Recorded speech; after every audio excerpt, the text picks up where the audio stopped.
The following is a production of Natural Bliss Podcast for a better quality of life.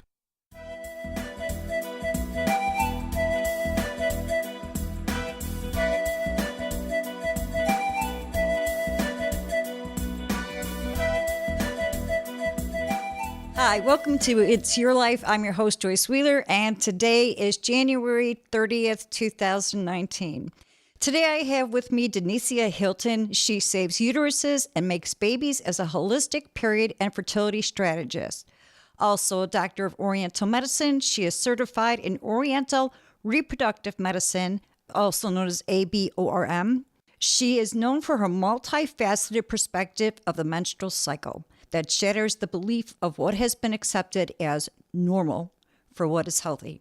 From seeing patients at her acupuncture and Oriental medicine clinic, holistic reproductive health, to her fertility effect program. Flowversations, live experience workshops, and the Sisters of Flow podcast. Denicia inspires women seeking holistic methods to support their quest, not only for period relief or positive pregnancy test, but for a more aligned and empowered whole self. While women have been searching all over the world for answers to her questions about her period and fertility health, Denicia helps her see that the answers have been within her the whole time. She just needs to know how to access and interpret it. For this new perspective, Denicia leads women to shift their relationship with their cycle to one of self-guided direction, detecting cues and listening to messages of what her mind, body, and spirit are saying she needs. Welcome to the show, Denicia. Hi, thank you for having me. It's nice to have you here, and I'm thrilled about the topic we're talking about because we're going to be talking about millennials and fertility. Yes. So how did you get started in this? Let's see here. I got started in this field where actually I was talking to a friend of mine. We were just catching up. She's one of my sorority sisters.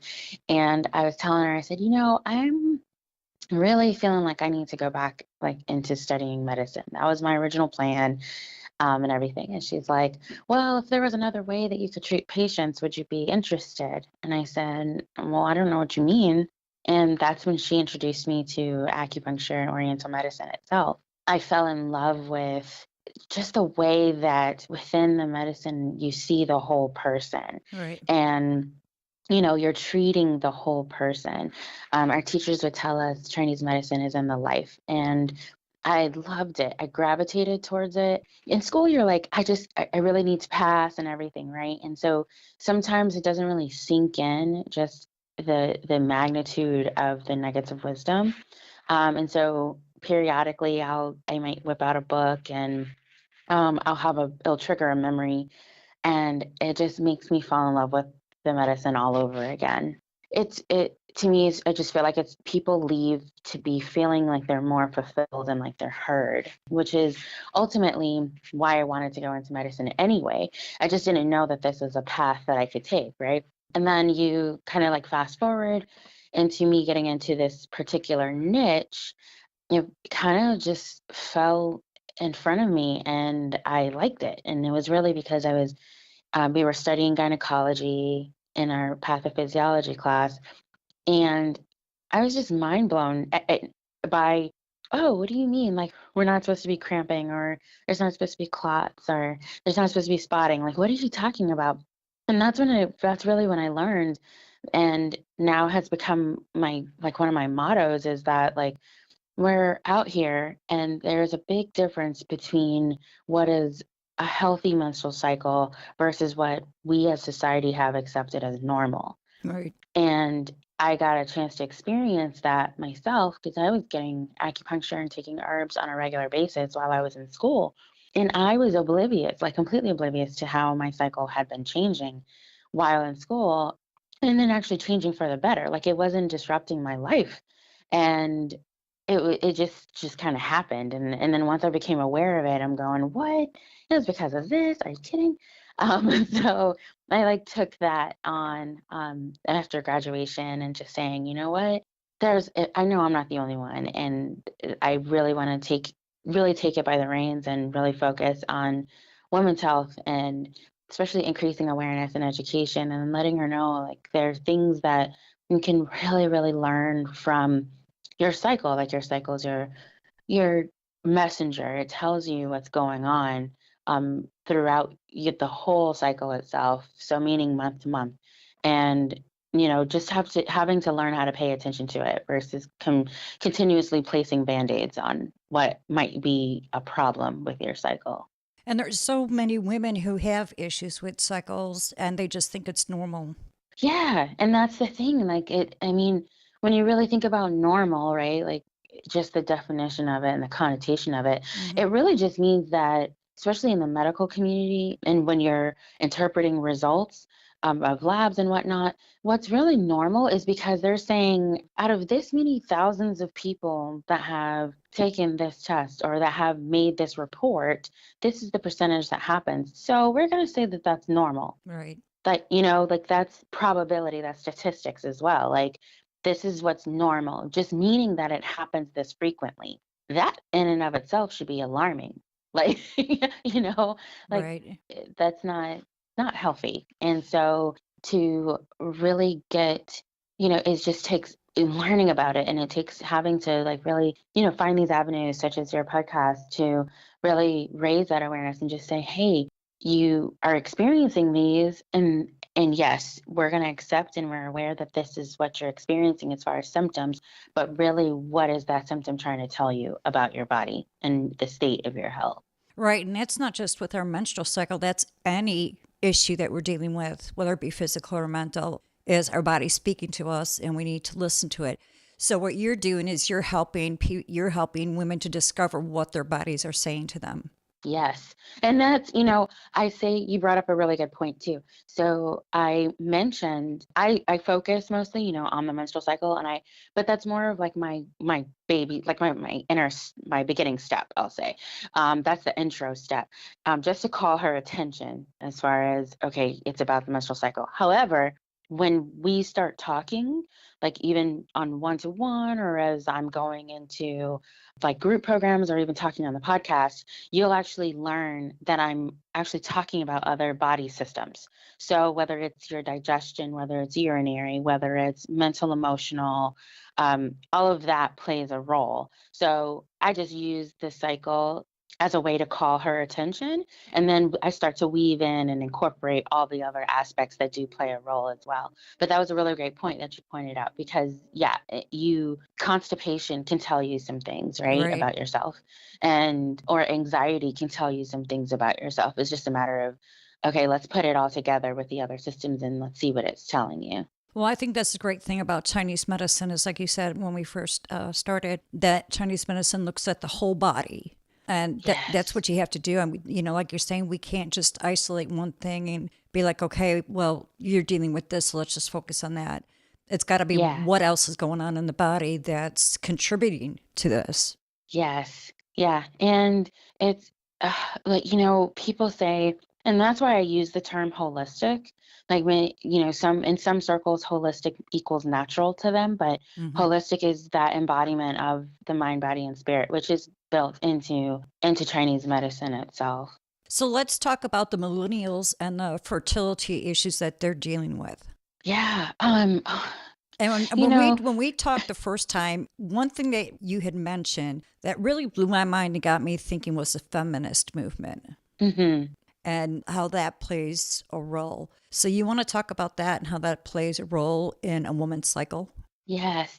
And so with the feminist movement, we know that there's various aspects of the movement itself. I mean, it's access to care, it's access to, working hours. It might be changing breastfeeding policies. It might be changing maternity leave policies. It's equal pay. It's so many aspects of the universal term of feminist movement. So what I am particularly actually concerned about is the sections of it where there's such a, it's like, how should I say this? There's such a push in that we, like women, are equal to man. And so we women, we can do everything that a man can do, right? But the missing part was, well, there were other tasks, there were activities that women were traditionally doing, right? It may be the household cleaning, it might be cooking, it might be shopping, it might be taking care of the children and whatnot, right? It just happened to be that that was the divvying up of the tasks in order to run the household, while the man or the husband was the one who was working outside of the house predominantly. Well, now you have this feminist movement that says, no, we can go to work. So we want to work and we want to get equal pay. We want all of what they can do or and what they're already doing, right? Well, what happened was that just created a scenario where you just added on roles and tasks. There wasn't a let's discuss divvying what she was already doing. And so then now we've come and we've set up this culture where it's celebrated amongst women of how much she has been able to take on. And so now it's like, oh, I just love that. It's amazing. Like, how can she do it? She's raising her kids. She might even be homeschooling. She's going to school herself, and she's going to work, and she's fighting for this in the community. Like, it's celebrated with everything that she has taken on. And then let's just say that she doesn't have kids already, right? Since we're talking about fertility, that whole time it's I'm going to add on now, and then I have these other social pressures. Like, I'm definitely going to move, and I'm going to be doing X, Y, and Z. I'm going to make myself I'm going to fight for these higher positions. I'm going to fight for a higher salary and whatnot, right? Meanwhile, she, like I said, she's just adding on and taking on and taking on and taking on. And then what happens internally is now we've cultivated this like environment of stress, in this environment where it's not really embodying the femininity of who she inherently is. And so if we refer back to Chinese medicine and you have yin and you have yang, and people would look at the Tai Chi symbol, and you'll see that there is the black spot within the white area, and there's the white spot within the black area. That symbolizes that there is feminine within masculine and there is masculine within feminine. But you see, even then, it's little spots within a larger area, right? But what's happened is many women have taken on this, I'm going to grow my white spot, like the white being the yang. So they're growing this masculine side and trying to squash their natural femininity. And so the art of like receiving is a feminine aspect. And yet it's celebrated on how much it is that she gives outwardly. And so it's, building. And I was talking with one of my friends, and I see it with her. And it's not that she's actively, trying to get pregnant or anything, but I see it with her. It's already setting up. She's focused on the degrees, the certifications, the awards, the like all of this she's concerned about right now. But when I talk with her and I listen to her about how she's doing health wise, it's not so great. And so, it's one of those where you want to ask, like, what are you doing it for? And those who might be actively trying to conceive, or better yet, they're the ones that are like, well, we were trying, but not really trying. And then all of a sudden it becomes this point of, and nothing's happening. And then it calls her attention. And then she's like, oh my gosh, I'm 33, or I'm 34, I'm 35. And then unfortunately in the medical community, once you hit 35, you're considered advanced maternal age. So weird. But like now she's feeling all these other pressures. And so, but in the meantime, she hasn't really realized that what she's done so far, it hasn't, it's like breeded this ground where her environment is just not conducive to actually having a baby. And so you're having to work through that and explore all of the different areas to really get her to understand and to say, it's okay that you're not there for everybody, like all of these people. Like, what story have you written? What stories are you believing in? Like, to be a celebrated woman in the feminist movement is that you are doing so much for everybody else. Like, that's what's celebrated. And so, like, now you're seeing this shift of others that are saying, no, you really do need self-care, you know?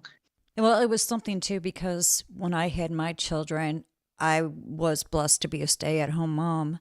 And when I would come across other women and they would say, well, what do you do? And I said, I'm a homemaker. Oh, so even other Mm-hmm. women are, are looking down on me because as far as they're concerned, what I'm doing is just meager. To me, it was the most important thing that I could be doing was staying home and taking care of my kids. They're my Yeah. kids. They're my responsibility. I wanted to raise them the way I wanted to Mm-hmm. raise them. I didn't want someone else raising them.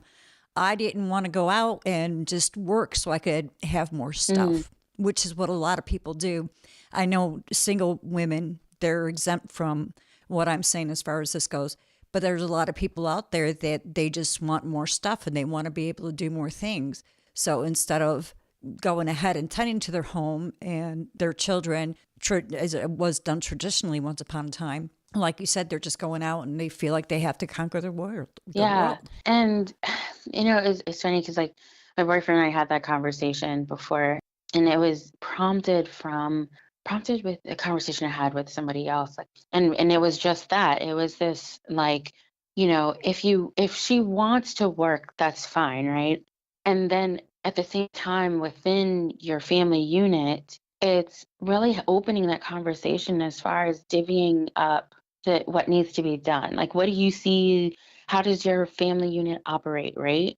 And so it's like, how does your family operate? So divvying up those roles and, like, just saying, okay, this is what I ideally want. Like, I would love to be able to, walk my kids to school, or I want to be the one to be there and changing their diapers. And I consider that precious moments for me.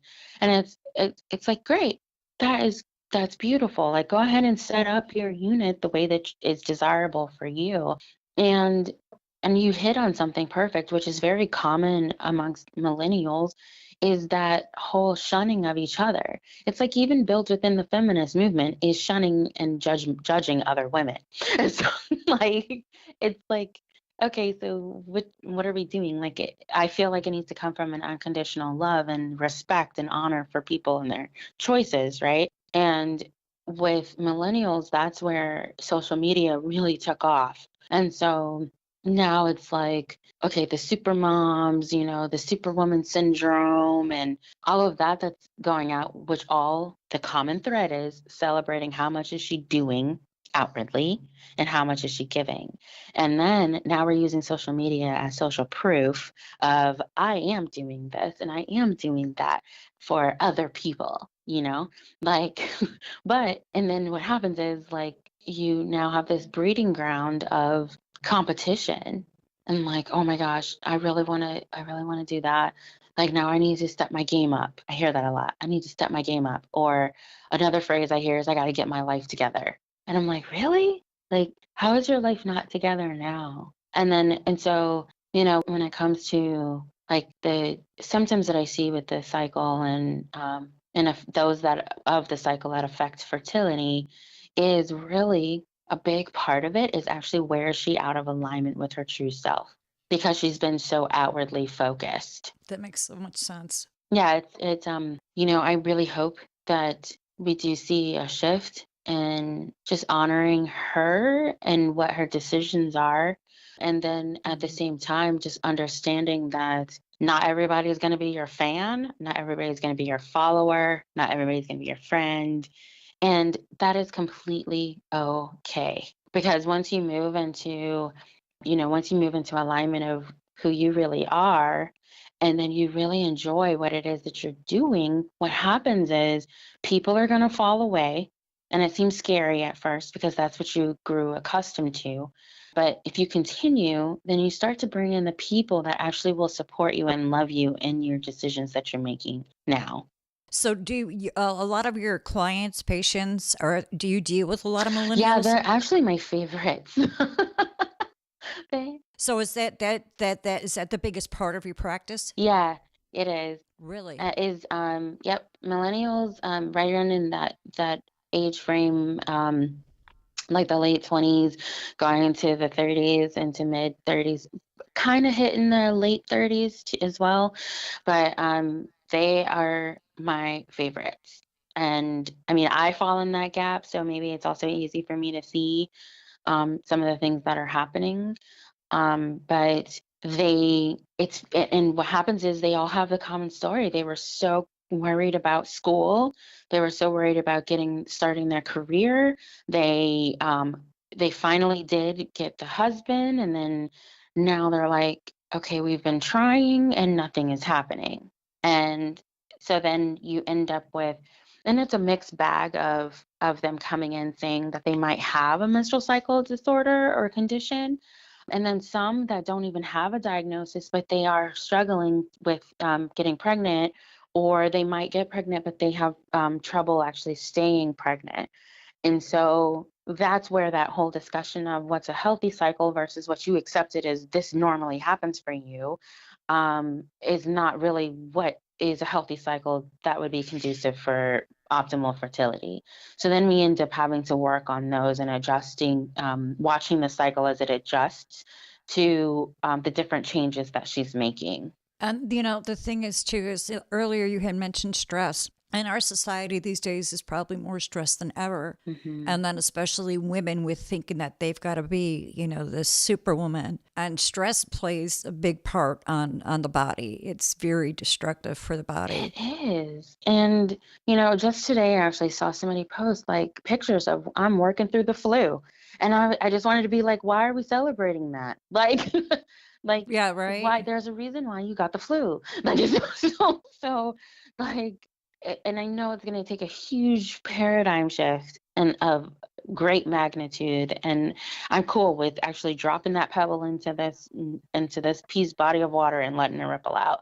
But like, if people, if there are women that are concerned about their fertility, especially with millennials, and you want to talk about stress, right? Sometimes now when it comes to stress, some things are definitely identifiable. And then there's others that you have encountered it or you're in it so much that you don't even mentally, you don't see it as stress. However, your body does see it as stress. And so then what happens is like your body's under this chronic stress state.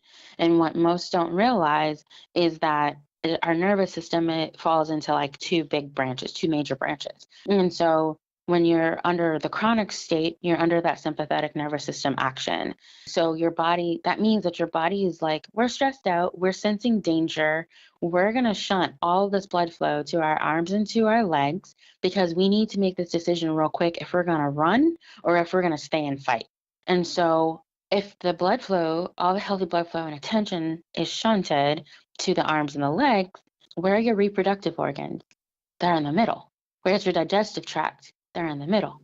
Where's your urinary system? It's in the middle. Like everything is in the middle. So then if you're constantly stressed, you're not getting great blood flow.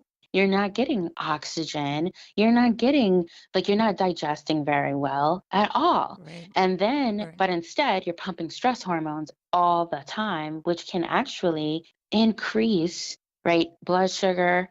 Because why? The blood sugar is needed because it's fast acting. So then now Right. your body's like, we need some energy fast, and then it'll start responding that way. But if you stay in that state chronically, now we've set up the stage for inflammation. We set up the stage for PCOS issues, which is predominantly metabolic.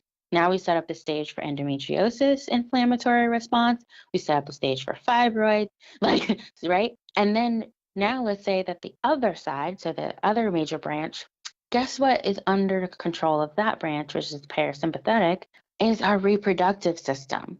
So, as well as our digestive system, urinary system, like all of it, it's over there.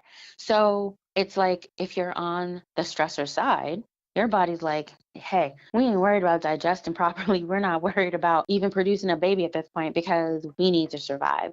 Right. And I think too is when I was doing my research on stress, one of the things that they were saying is that a pregnant woman is more susceptible to lose her child under stress. Yes, she is. She really is. And it's so important. Like, and I think that's why many don't realize how many might miscarry before detection. So it's actually before it's detected that she's even pregnant, but she might miscarry. I think stress is involved in that a lot. She may have a troublesome first trimester, and let's say that she's able to get through the first trimester, but she's under a lot of stress. And what is not really taught is that those stress hormones that you're producing actually go through and to the baby as well. Right. Mm-hmm. And so baby's also feeling stressed and they start now they got all these stress hormones pumping and they're like, okay, now what do I do? And then, now we have a lot of kids that are coming out that are, I think this is all on a spectrum, like I just kind of see it all linked together. But, some of the kids, they'll come out and they'll say, this child has just always been anxious. This child has always just been alert. And it's like, well, take a look at your pregnancy Mm-hmm. and see what was going on during that time. And then, they picked up on that. Some of Right. it, there was something like in school, we were talking about this. And actually, I was just listening to, who was it I was listening to? I was just listening to somebody yesterday or 2 days ago. But we learned about this as far as there's certain pulse qualities that might show up on the pulse that certain groups, like certain ethnic groups, they tend to show it.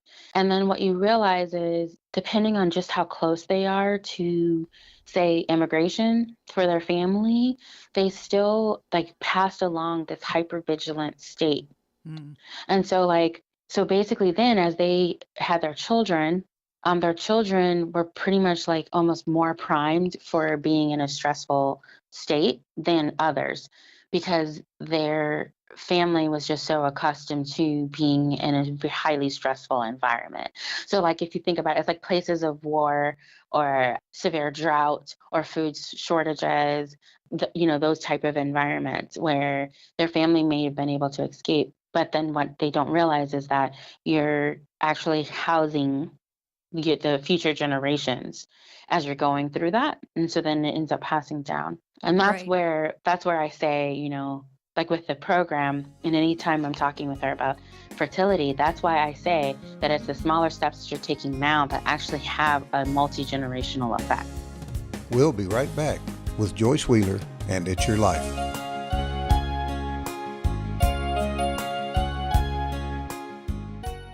Bring out your heavenly body with Heavenly Body skincare products. Heavenly Body's products are created to feed and nourish the skin. They formulate their products in small batches for both quality and freshness. Heavenly Body's products are cruelty-free, contain certified organic ingredients, and are cost-effective. To bring out the Heavenly Body in you, visit their website at hborganicskincare.com.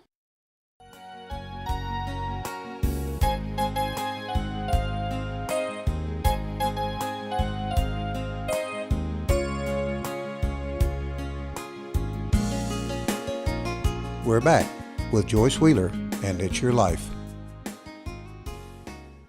So let's talk about toxicity and the role that plays in the millennials and the fertility issues that they're dealing with today. Yeah. So toxins can come in various forms. We automatically might start thinking about, oh, there's the parabens, there's the sulfates, there's all these other chemicals that's around us and that we absorb, right?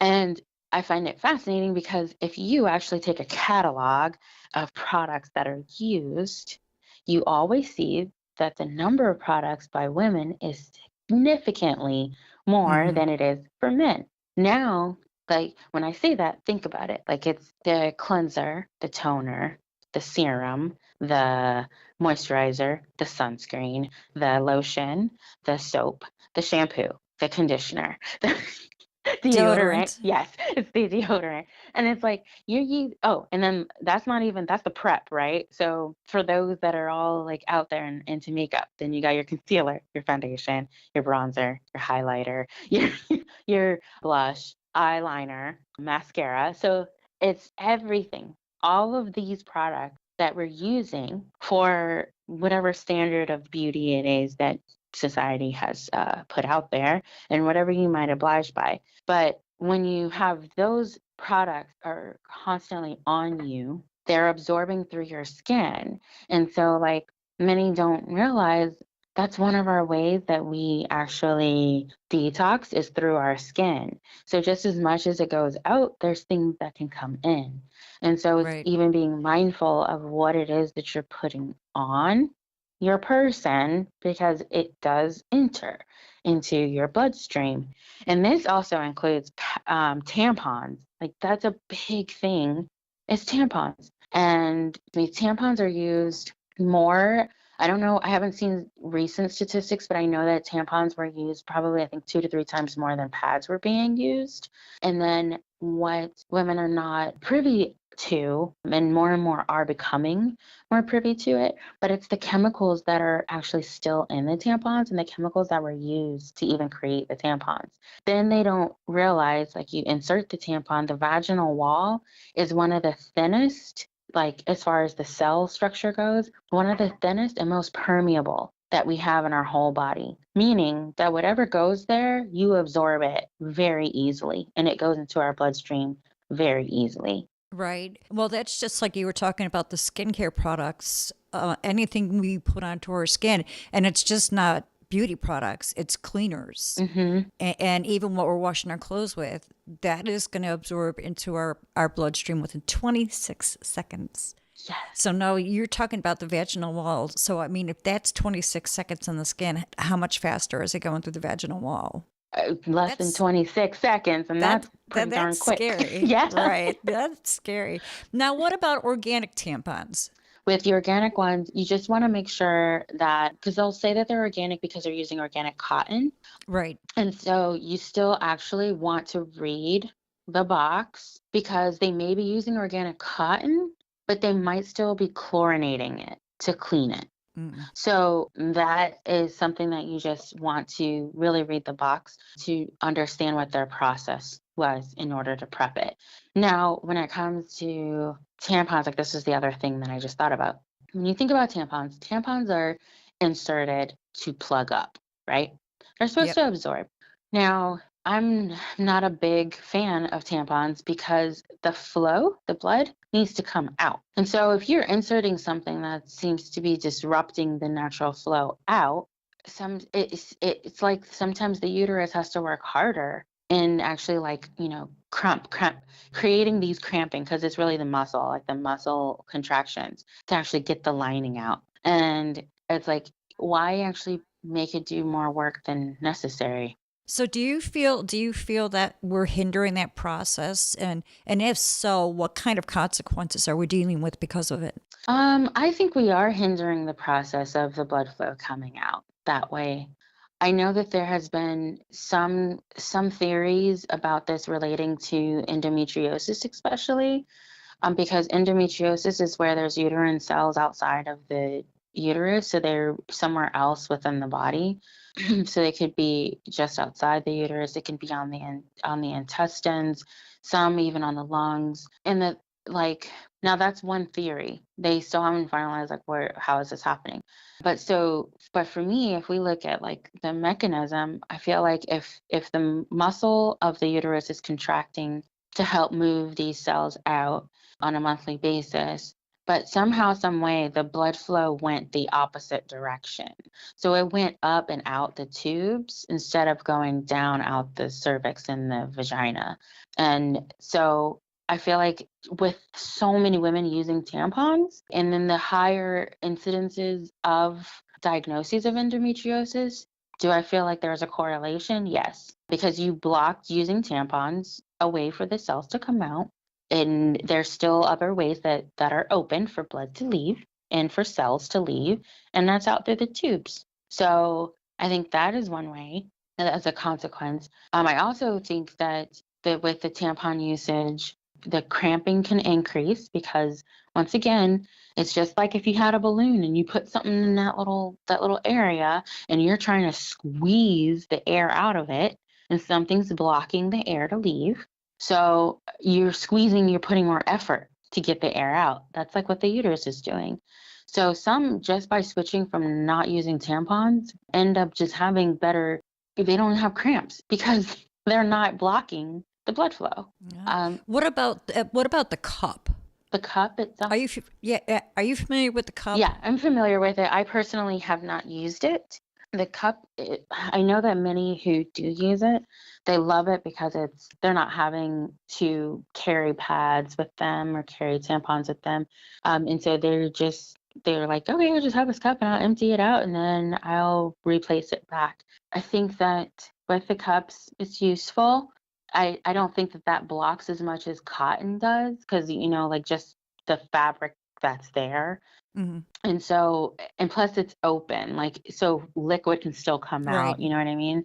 So I'm not completely Right. averse to the cups at all. I know that there's more and more women that are learning about them and realizing how many decades they've been around.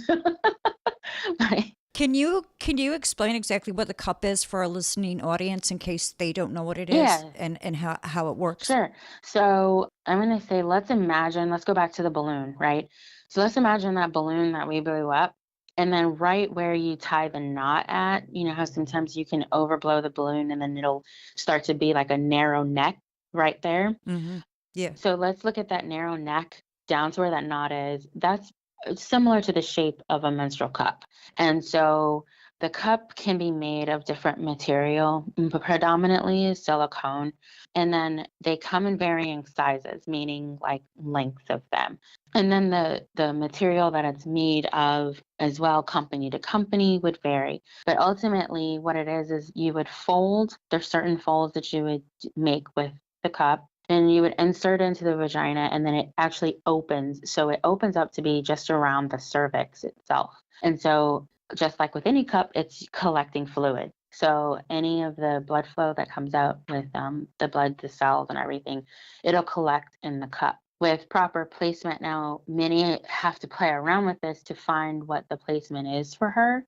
And then also the type of cup that she's using. So some might say that they'll try one and they're like, it didn't work for me, but then it might have been it might have been the wrong size and it might have been just the wrong material for her. So a good resource is putacupinit.com and you can actually like take a little quiz and then really see, okay, based on that, these are the ones that would be would be recommended for you. And then when the cup is about full, then you would just take it out and then you'll dump it. You'll rinse it. Then you'll also you can keep it clean. Some have like a separate baggie that they'll keep it in until their period starts. This is really great for those that are, I know we're talking about millennials as well, but millennials that travel a lot since remote and nomadism is a big thing. So many women would prefer a cup because then that way she doesn't have to carry around pads and tampon packaging and whatnot. So it's super easy to be able to do that. And you're actually able to keep and reuse the cups for a while. Like I would say though, 6 months, you might want to go ahead and switch it and get a new one, but you can actually reuse them and you want to just properly clean them. So it's more cost effective too. Yeah, cost effective. And the argument too is being safer for the environment versus like all of the plastics that we're Right. dumping. Right. I have not used them. I have heard about them. One of the things that some women were concerned about. Oh, I was going to say. I also heard you can leave it in a lot longer. Somebody had wrote a blog post on it that she's gone for 8 hours before having to dump it. Yeah, so that is going to vary woman to woman. I know some that they have to change it like like dump it every 3 to 4 hours. That is going to tell you, I'm trying to see how to say this. That's going to show you too, just the amount of blood flow. So some have lighter blood flow. And if you Right. are accustomed to using, especially tampons, you're not really aware of how much blood you're actually losing because it's just soaked into this tampon. You can become more aware of how much blood flow there is by using a cup or using pads because then you can really see that. But yeah, like some women, the flow is just not that much. And so, yeah, they can go a while without having to dump it. And then, which is okay for that because it's in a cup. But I definitely would not encourage doing that if you're using tampons. Like you Right. still want to actually change. So do you see a lot of millennials switching to the cup? They're starting to. Yeah. Really? Yep. They're starting to. in their brick. It's funny, like it's really cool watching like the conversations that would be happening, because you'll see the ones that have been using it for a while that are lending advice and saying like, okay, you want to try this type of fold for insertion and then see if that works and all of that. But you're seeing more that are definitely leaning more into using the cups. And what about our environment? How is our environment and today's society having an impact on the millennials' fertility? Oh, it plays a huge role. Um, you are your environment. And Mm. once you realize that, then you'll really start to pay attention to what you allow to be in your environment that you'll see is either helpful or not so helpful in your fertility.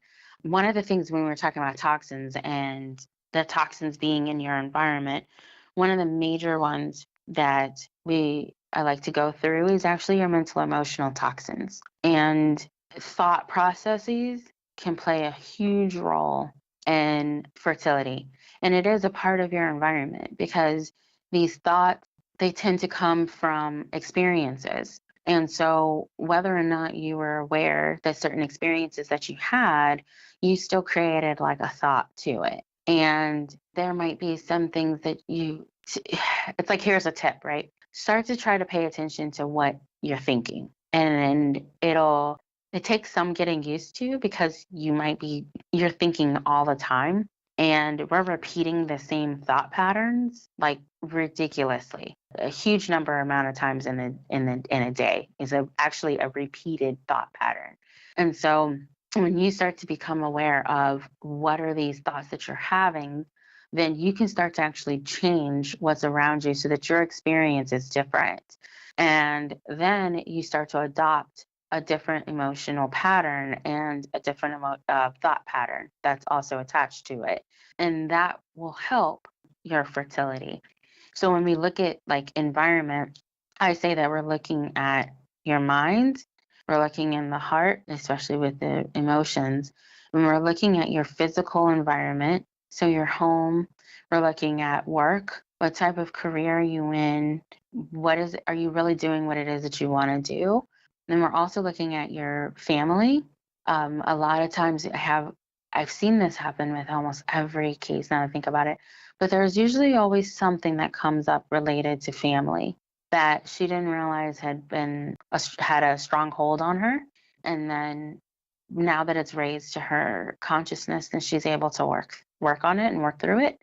Another thing is your relationships. So like even with your partner and then your social relationships, they're all a part of your environment. So if you're not in an environment that is conducive to you being who you are and truly being able to express yourself in the way that you so desire to. And I say that because sometimes we keep people around, like we may not jive with a certain, I want to get a hardcore example of something. So your thought patterns as it relates to, say, your health, right? So you're saying that you want to go ahead and start eating more mindfully, yet you still have people around you that are not at that point. Then you continue so now you're going to continue to hang out with them, right? So you're going to continue to hang out with them. You're going to continue to schedule things with them.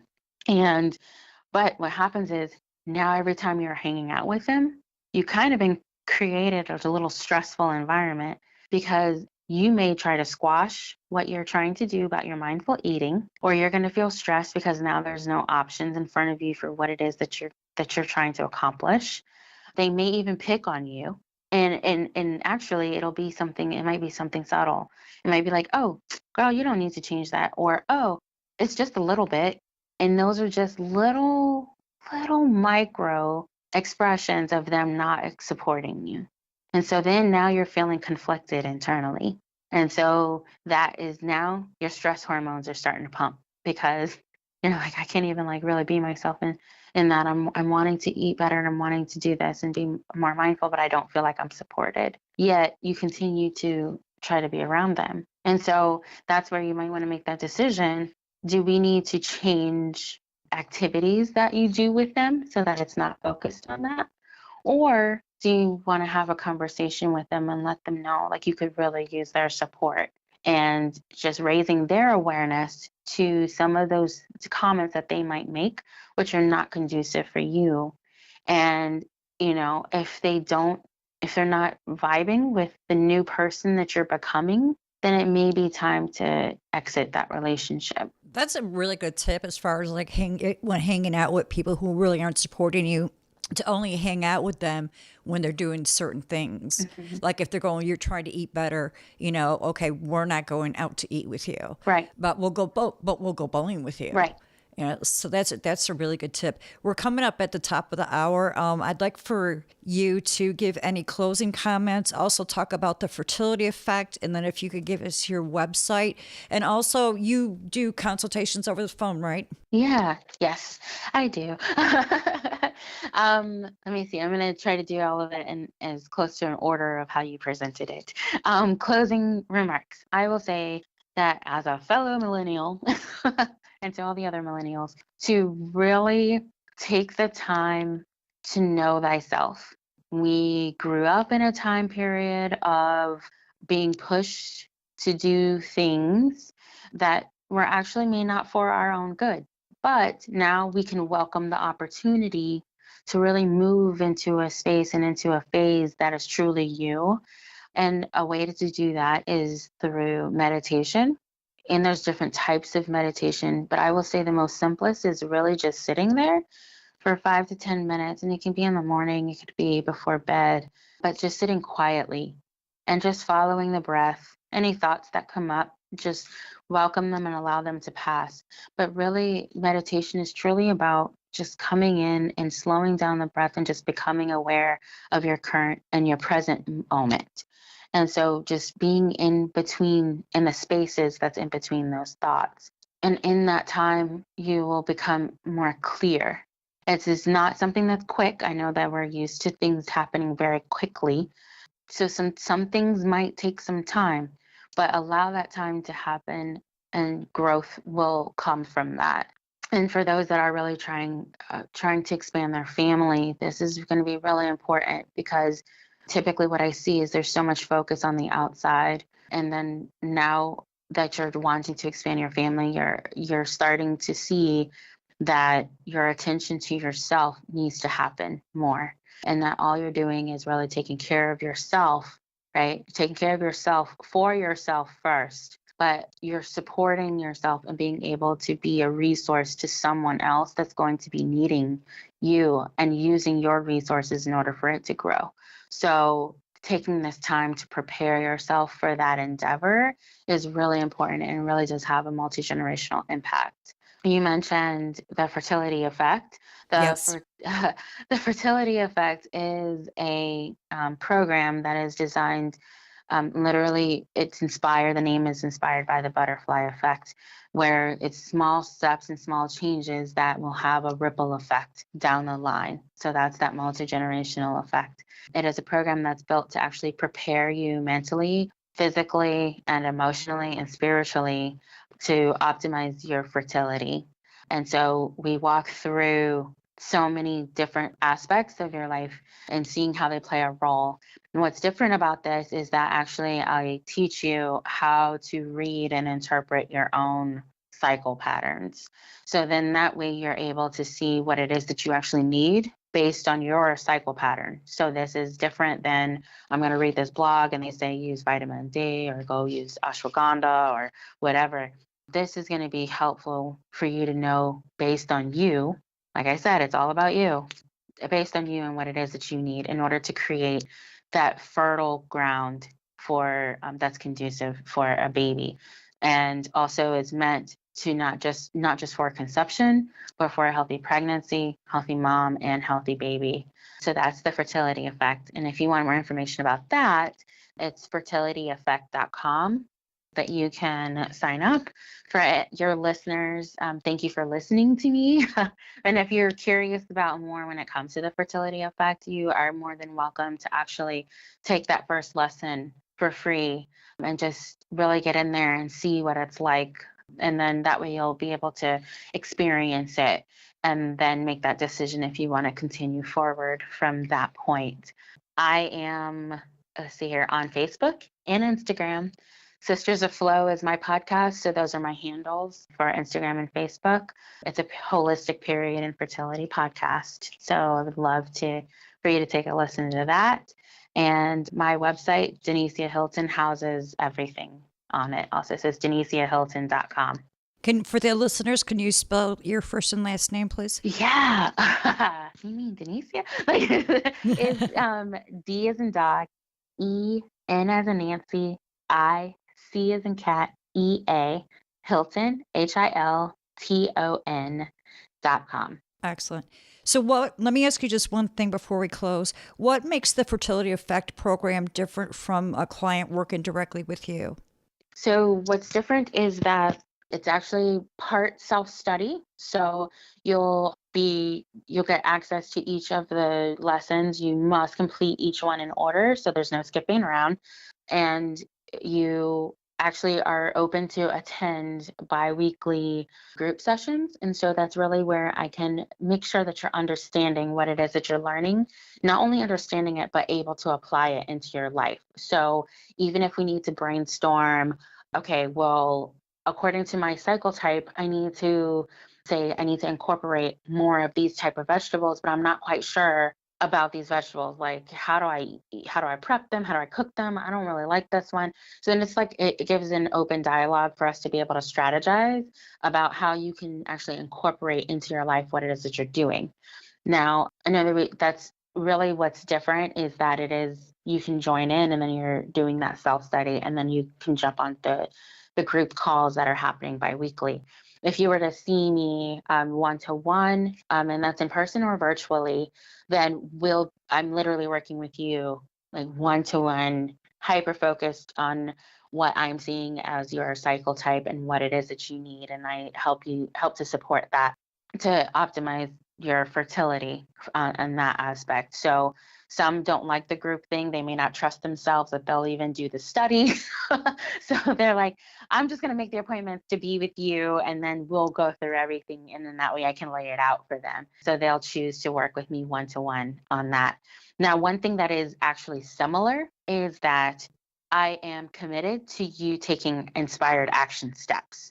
So you can continue to do research if you would like, but I really wanted to create an environment that you're going to be focused on you and you're taking those inspired action steps.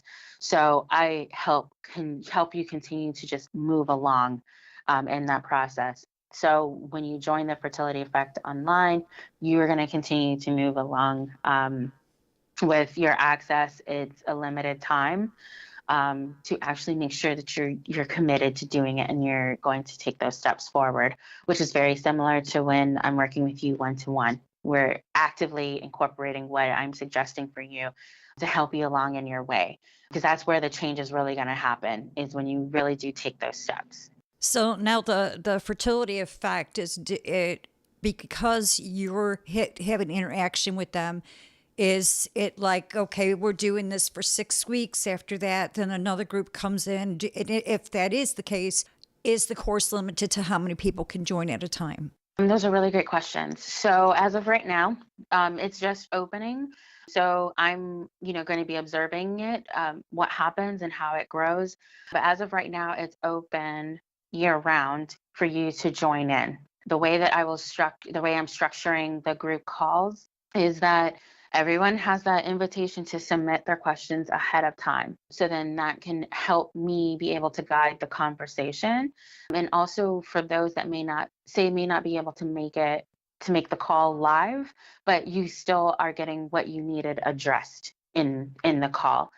Now, as of right now, I'm not sure about a limit number to those, because not everybody will be able to make the live calls. I understand that. So I'm going to gauge and just kind of see what happens. But since everyone is doing a self-study with the material in and of itself, and there is some email support as well, that I feel like I can pretty much manage a good number of women that are going through while still being there where you feel like you have somebody to talk to you as you're going through that process. I think it's a great idea too that you actually take the questions, because some women might want to remain anonymous. Yes. So, Yes. and that's the great thing about it too, is that they can remain anonymous. Denicia, it has been awesome having you on the show today. If you could please, for the listening audience, give your contact information one more time. Yes. Thank you so much, Joyce. I really appreciate it. And I loved our conversation so much. And really am grateful for you allowing me to come into your space and share this with your audience. If you do want to connect with me, primary way is through denisiahilton.com. That's D as in dog, E-N as in Nancy, I-C-E-A, Hilton, Hilton.com. And you can take a listen to my Sisters of Flow podcast on your podcast listening app, whichever way you choose. And any information for the Fertility Effect is also on the denisiahilton.com website, as well as fertilityeffect.com. For your podcast, what platform can they go to? Is there a website for that? Yeah, you can actually go to sistersofflow.com and Okay. you'll see the link to the episodes right at the top. All right, nice. All right, Denicia, thank you again for joining us. It's been a pleasure having you here. Thank you. You've been listening to It's Your Life. I've been your host, Joyce Wheeler. My guest has been Denicia Hilton today, talking about the millennial fertility issues. Thank you for listening. Share, like, and enjoy the rest of your day. This has been a production of Natural Bliss Podcast for a better quality of life.